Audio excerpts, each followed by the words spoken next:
Today, we're talking about 5 unmistakable habits that reveal that you're an INFJ.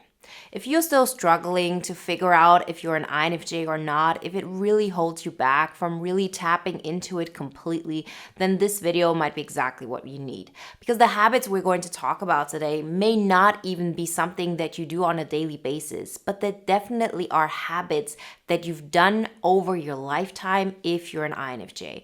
This has not only happened to me, this has happened to absolutely every INFJ that I've talked to, or there are things we continuously do or have done in the past. So let's dive into those 5 unmistakable habits that reveal to you that you're an INFJ. Before we get started, if you are at a point in your life where you know you're ready for that transformation to not only create an INFJ epic life, but really tap into it day after day starting now, then definitely check out the free poster on the INFJ epic life formula.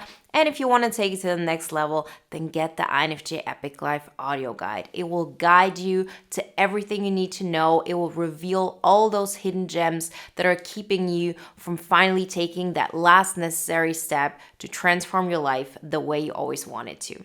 Everything you need to know you can find in the links in the description. Habit number 1.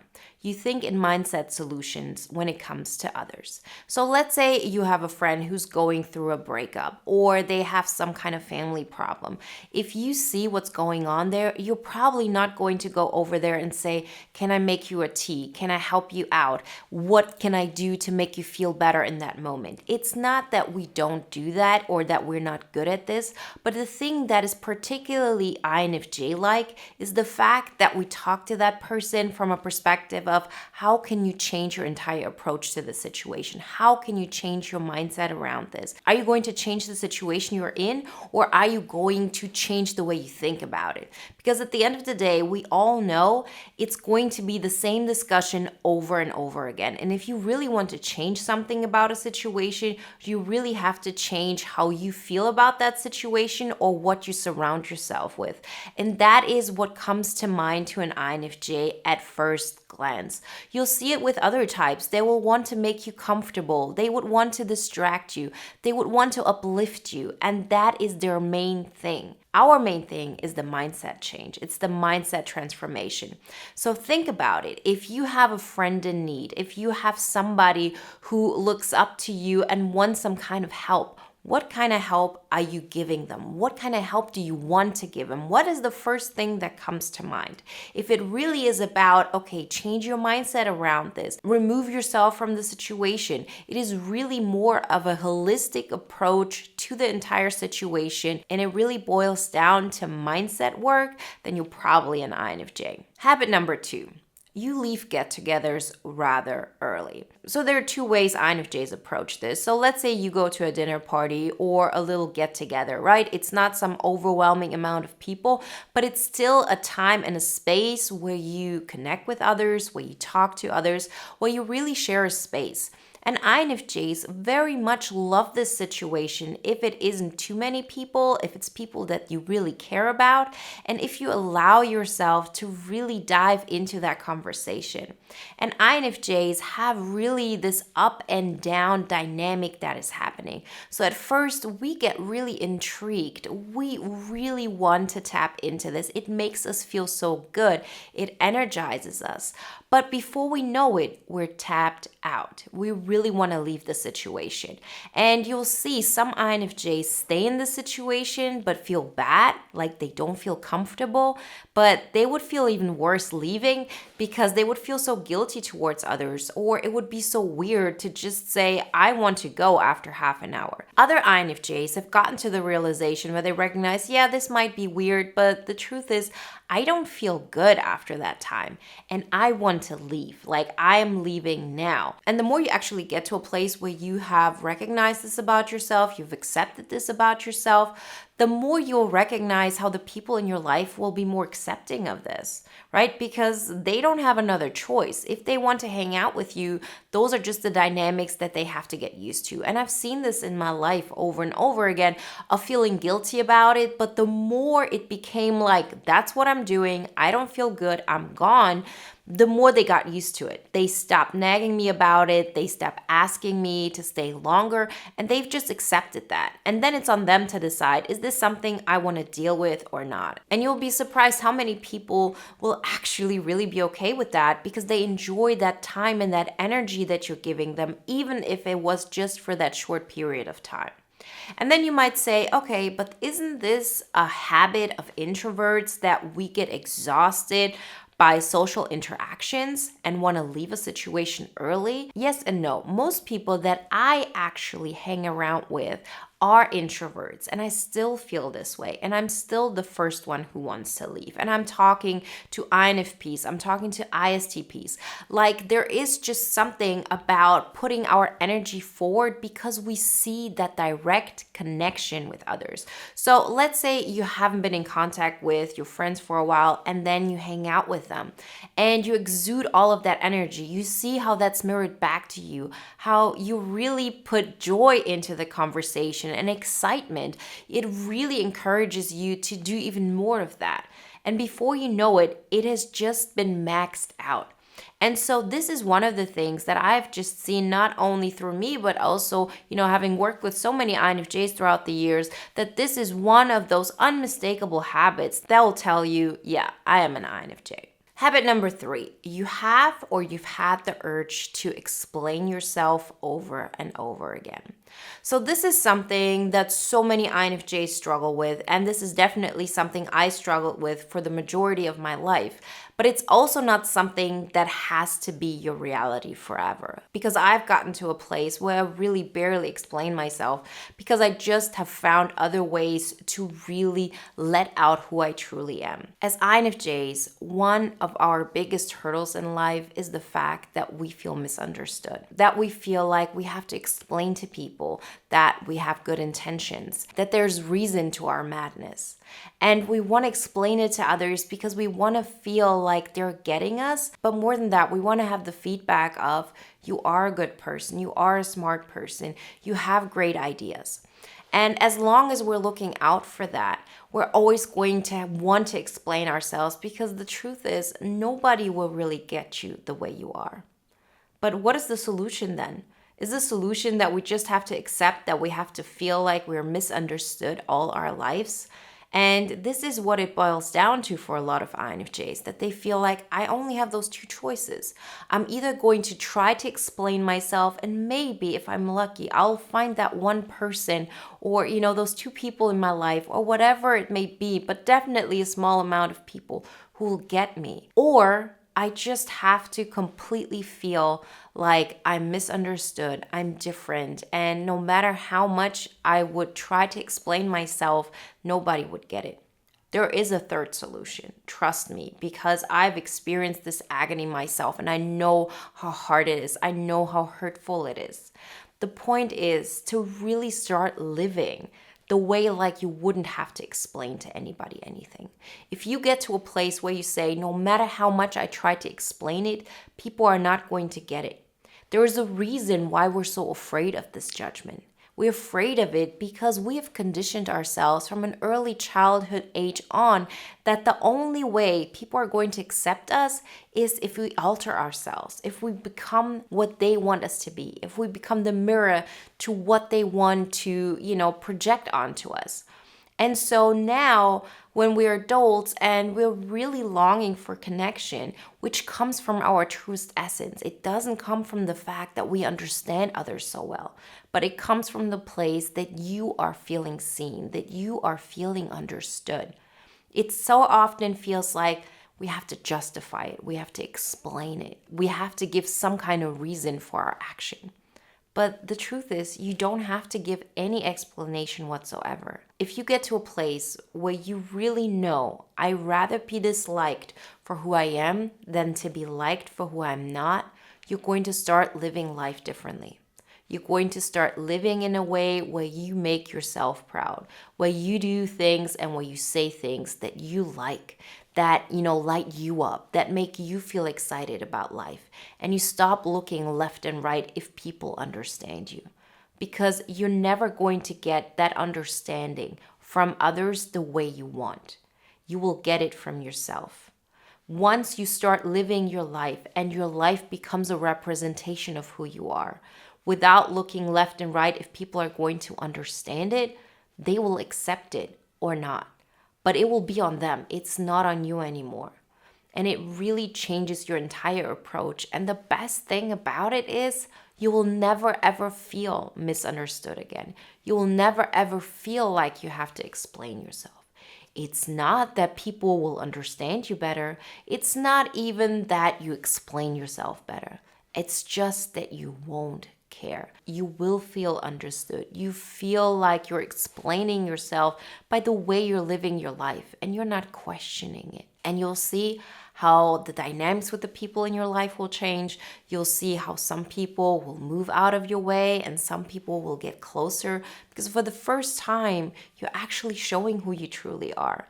Knowing that, yeah, some people will judge it, some people will think it's totally weird, but at the same time, it will inspire others. And you'll see that once you start that transformation in your life, it's not only you who's going to be transformed, but your entire life, the way you see reality, and through that, also all the dynamics you have with the people in your life.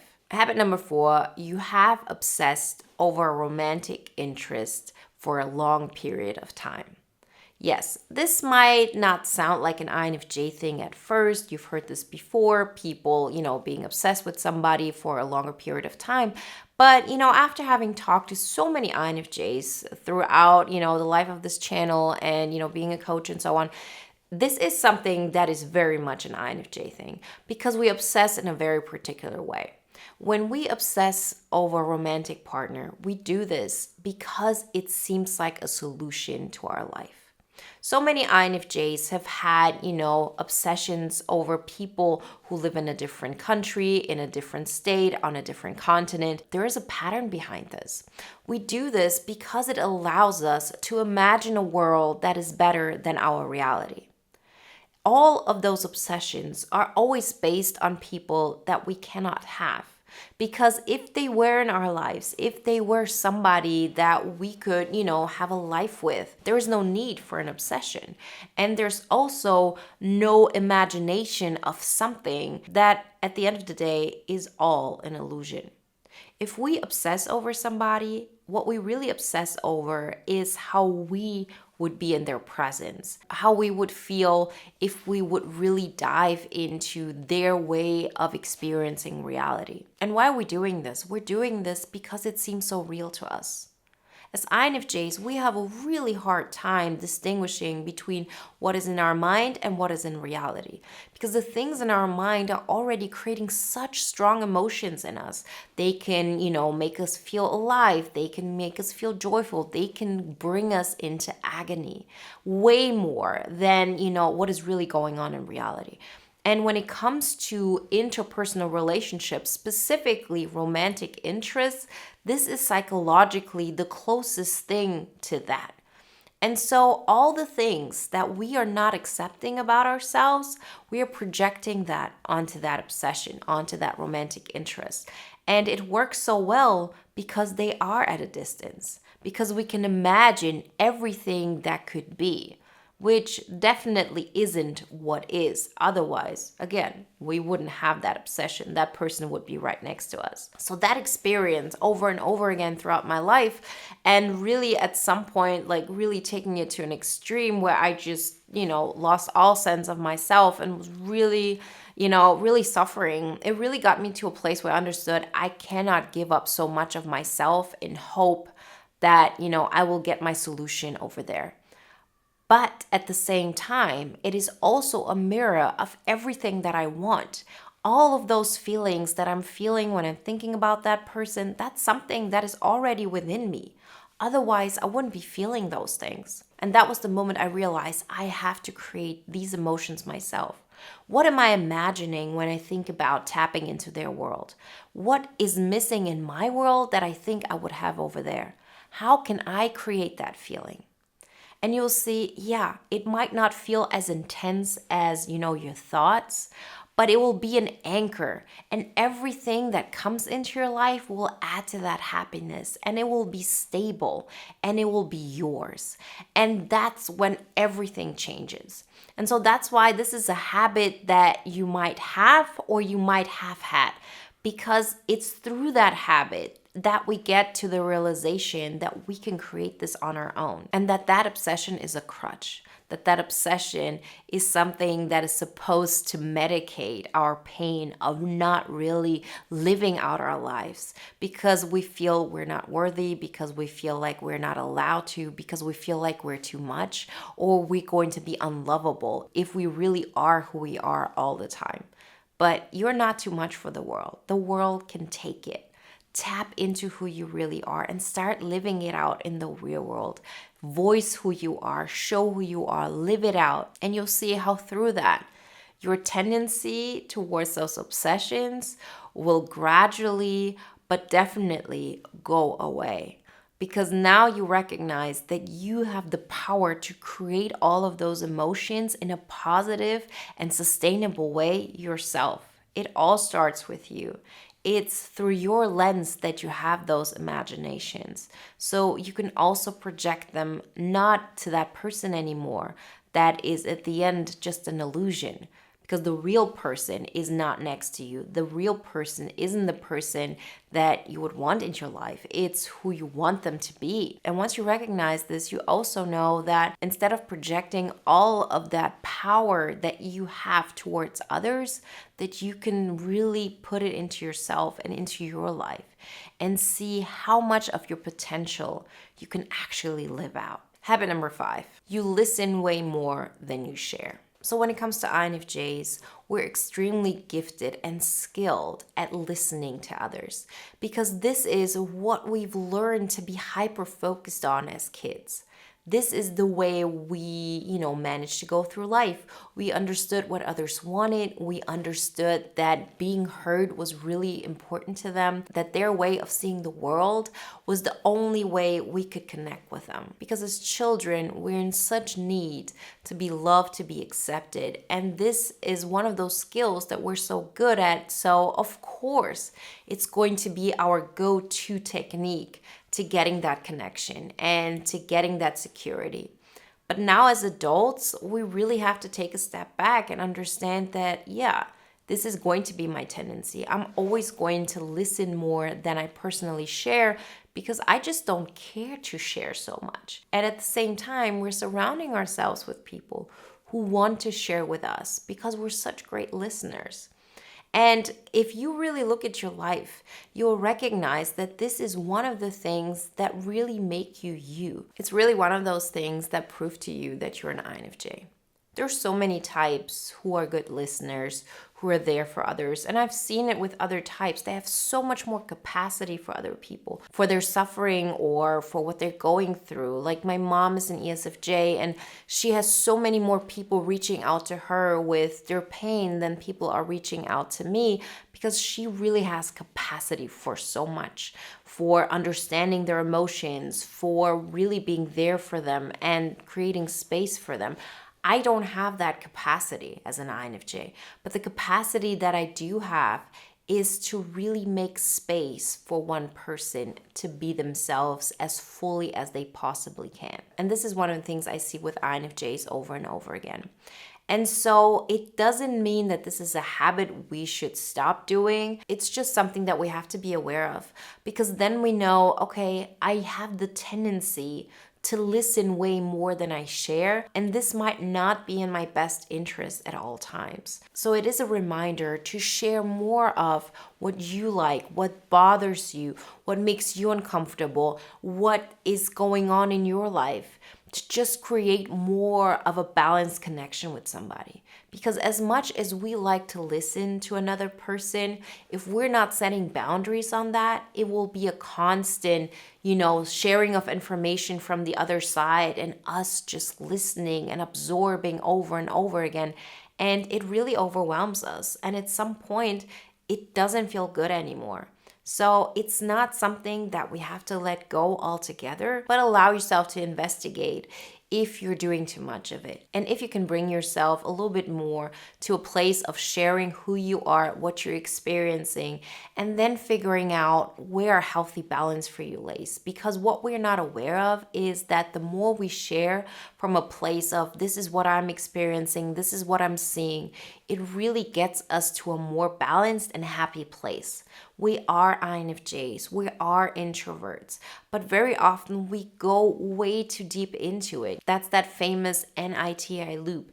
And to create a space where we feel excited about our life, where we feel connected, it is necessary to share our experience with the outside world one way or another. Remember, if you're at a space where you say, I'm ready to transform my life, I'm ready to get that INFJ epic life not only started, but really to bring it to the next level, then check out the poster on the INFJ epic life formula. And if you want to take it even further and you're like, no nonsense, this is me now, I'm going to make it happen, then get the INFJ epic life audio guide. Everything you need to know you can find in the links in the description.